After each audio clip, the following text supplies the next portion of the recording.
What's up YouTube, Jared RedRacer video. Thank you for joining me for another one today. Today we are talking about E85. What is it? Is it good? Is it bad? Pros, cons, and should you run it into your car? We're getting into that and we're doing it right now.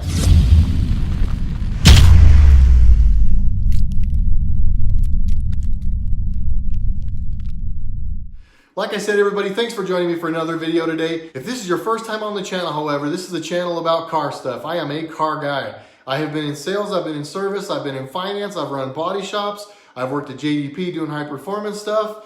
So I've been in this stuff ever since I was a little kid. One of my dreams as a little kid was to own the dopest Camaro ever, and I feel like I now have that. It's a 2016 1SS Camaro. She's twin turbo, she's fully built, and like I already said, I firmly believe she is the baddest, most well-rounded 6th gen Camaro on the planet. So if that sounds like something you guys are into, something you can relate to, please guys, hit the like button, go down and subscribe, and make sure you hit the bell next to subscribe so you get notifications when I have new content that comes out. But like I mentioned guys, today's video is about E85. Pros, cons, what is it, should you run it? Let's get into it.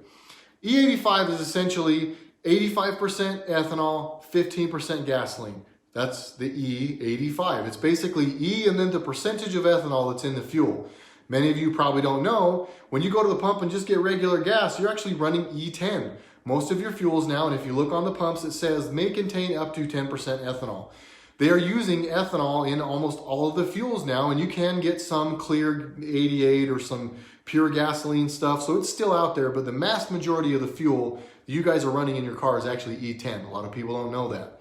They do that because it cleans things up, and it's a big deal right now. We don't want particulates in the air, greenhouse gases, global warming, all that kind of stuff. So E10 is kind of the common place for fuel now. We'll get into the cons first. The cons of E85 are that, for me, it's hard to get. I've got to drive 30 minutes to go find E85. So one of the cons is just that. It's a little bit harder to get. Depending on where you are in the country, it's probably a little bit easier for some of you guys to get, but for me, it's challenging to get it. I've got to go drive to get it. Another thing, at least again here, it's kind of hit or miss. Like it says right on the pump, it's 70% minimum E, and it doesn't always work out that way. I've had it be as low as like E50, E55. Once in a while, we'll get some good and it'll be like E70, E75, but more times than not, we're getting like, somewhere between E50 and E70 around here. So, and that's okay. It's kind of geeky stuff. I won't get way into it, but there's a lot of people who have shown that you can actually run as much timing on like E60 as you can like E85. So it's close enough that, depending on the variables, obviously it's going to be okay. But the other downside to it is that ethanol actually has less energy than gasoline does, meaning that if you want to make the same power on ethanol as you made on gasoline, you've got to spray 30% more ethanol to make that same power. So what does that mean? It means you're getting 30% less fuel economy. You have to get more gas in, so you're going to get less fuel economy. Another con, kind of a spin-off of that con, is that depending on the car you have and how much power you're making, you may not have the fuel system to do that. You may not have enough pump or enough injector to add 30% more fuel. So those are a couple of cons. Some of the other cons are that it can, and this is kind of like one of those things you'll see people debate, but depending on how frequently it's flushed through and things like that, it can kind of gum up injectors and cause some problems that way.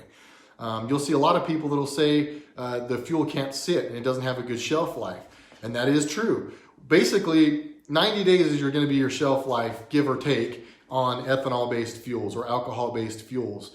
And the reason is it does what's called phase separating, where the fuel and the ethanol will actually separate over time. The worst part of that is that ethanol actually absorbs moisture out of the air. So your ethanol will start to collect water and you'll have water in your fuel. That is not good. You do not want water in your fuel. It's not all positive. There's always, with anything like anything else, there's going to be good, there's going to be bad. And those are some of the bad things. One last bad thing I will mention, this is why I made this video. My wife actually brought up in my last video that I said, you mentioned when it's cold, you guys don't run E85. Why is that? You should make a video about that. Ethanol burns cooler. And so when it's really, really cold outside, it can be hard to get it to light. It's not as easy to get it lit. I've had customers when I was at JDP that would tell me that, they'd have to remote start or turn their car over 2 to 3 times before it would start on E85. And even after that, the car just didn't seem like it was running that good. And that's totally legit. It's a cooler burning fuel, and it can be challenging to get it to run correctly in real cold environments. But that kind of transitions us into the pros of E85. It is a cooler burning fuel. And aside from it being in a really cold climate, that's a positive thing. Heat is the enemy, and you don't love heat, especially in big power direct injection cars. You have no fuel spraying on the top side of the valves, no fuel coming through and cooling down combustion chambers and the tops of the valves and those things. So that's a bad thing. At my power level, we're pushing the envelope and we're creating a lot of heat. In my car, we're spraying methanol, so that helps a little. And we run E85, so that's also helping a little. But E85 burning cooler is a pro in most cases because it's burning cooler and helping keep those things down and keep those combustion temperatures down. It also burns cleaner. I watched a video just today. Guy's got a glass dish of ethanol. Guy's got a glass dish of fuel or gasoline. He lights them both on fire. The ethanol is burning much cooler, clear / blue and orange flame. Gasoline's just from the bottom up is just orange. The other thing that's happening is that gasoline is putting off smoke like a campfire. The ethanol, and it was pure ethanol, so it's going to be different for E85, a little different anyway. But the pure ethanol, there is no smoke coming off of it. Not only that, the gasoline dish is like brown / black early in the process. The ethanol dish stays clear all the way through to the very end. He blows out the flame at the end and there is no discoloration. So not only does it burn cooler, it burns cleaner. So this is good, obviously, because we all want to breathe better. Everybody's worried about greenhouse gases. Everybody's worried about global warming and all those kind of things. So if we can make our cars burn cleaner, that's a plus. Another plus, because it burns cleaner, is to me, it smells good. It's actually got a really nice smell to it. But that's kind of a goofy thing, obviously, to like. But for whatever reason, I like the way my car smells when it's on E.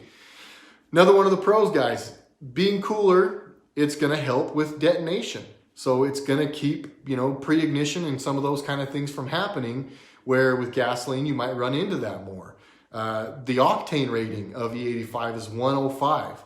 So for those of you that don't know, the numbers on the fuel pumps, and most of you guys do, I know, but the numbers on the fuel pump, the 85, 87, 91, whatever it is where you live, in some places it's 93, that is the octane rating.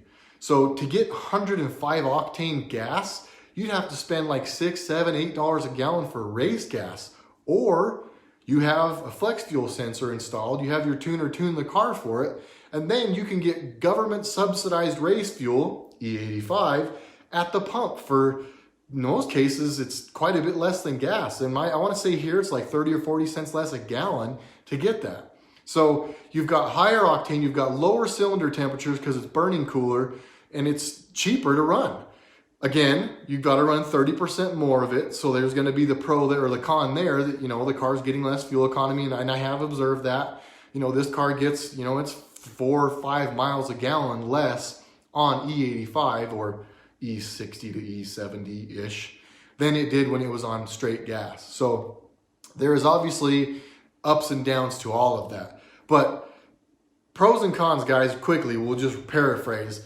It burns cooler, it burns cleaner, it makes more power, you can run more timing, and it's amazing.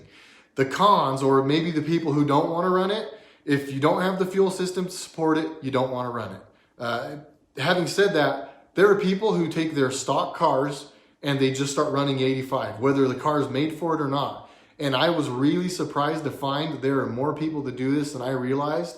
And they have proven, and these people are taking these engines apart with 100,000, 115,000 miles on them. Things are clean. The fuel lines that everybody told them would be brittle are actually not brittle. They were actually more brittle with gasoline running through them. So I'm not advocating this. I'm not saying you should go and do this. I'm not recommending you go start running E85 in a car that's not designed for it. But there are people that do that, and there are people that swear by it. So it's kind of one of those things that there's always going to be, the court of public opinion. But there are people that do that, and there are people that run E85 in cars that aren't designed for it. So whether your fuel system supports it or not, when I say whether your fuel system will support it, I mostly mean people like myself who are like real high horsepower and they're really pushing the envelope and trying to get the most out of their cars. In most of those cases, or in a lot of those cases, you're probably not going to have the pump or the injector that you need to switch to E85 without either adding more pump, adding more injector, and at the very least, you should tune for it. In just a normal street car that somebody drives around just as a commuter, you're not pushing the envelope, you're not adding a bunch of timing, you're not at the jagged edge of stuff. And it's been proven that a lot of those people can switch to E85 without any problems. Again, I'm not saying you should go and do that because I don't think you should. We're just cresting the 10-minute mark and I wanted to keep it at or about 10 minutes, so I'm gonna try to wrap this up. I think we've covered all the stuff that's important. It cools, it cleans, it boosts octane, a lot like my methanol. And if you guys haven't watched, to my left and to your right, there's a video about methanol injection. Actually, I'll have it run across the top of the screen here. But E85 is amazing stuff. So assuming you can get your hands on it, assuming that you have the fuel system to support it, and assuming you have a tuner that can tune for it, I think E85 is absolutely something you guys should run in your car. When I put my car on it, when I add E85 into the tank, there is no question the car, it's ready. It's ready to go. It's spunky, it smells good, and it wants to run and run well. So there's a lot of reasons to run it. There are some reasons not to run it, but if you're asking me, I say do it. Guys, I'm gonna wrap this one up like I said. Thank you so much to everybody who supports the channel to this point. There's a lot of you guys sharing these videos, liking these videos. The comments are getting greater every time. And I cannot tell you guys enough how much I appreciate what you guys do for me. So be on the lookout, more videos coming soon. I'm actually recording another one later today. So if you notice 2 videos in a row, I have the same clothes on, that's why. But again, guys, thank you so much, appreciate you. Like, subscribe, all that YouTube stuff. Jared RedRacer video, and I'll catch you guys on the next one. Thank you.